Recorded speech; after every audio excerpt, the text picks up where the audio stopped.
əlamət mənim. Gəncliyimə çəkən çəkdi xət mənim. Cismimi yandırdı məhəbbət mənim. İndi də ruhum yanar, çox qorxuram. Qorxuram ki qəfil çıxıb gedərsən, ümidlərimi paramparça edərsən, məndən alıb ürəyini verərsən. Hansısa bir insana çox qorxuram. Mənim elə qorxum budur ki bezərsən, əllərini əllərimdən üzərsən, mənimlə gəzdiyim kimi gəzərsən. Özgəsi ilə yan-yana çox qorxuram. Qorxuram, qorxuram, düşərəm həsrət hicrana, çox qorxuram. Qorxuram, qorxuram, indi də ruhum yanar, çox qorxuram.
Yoxdur gəncliyimdən əlamət mənim.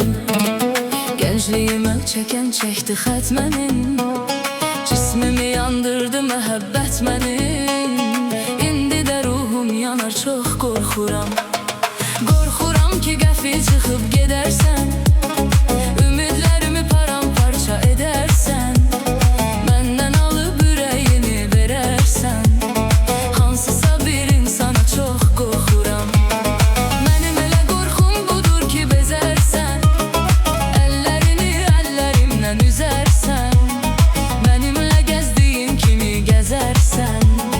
Özgəsilə yan-yana çox qorxuram.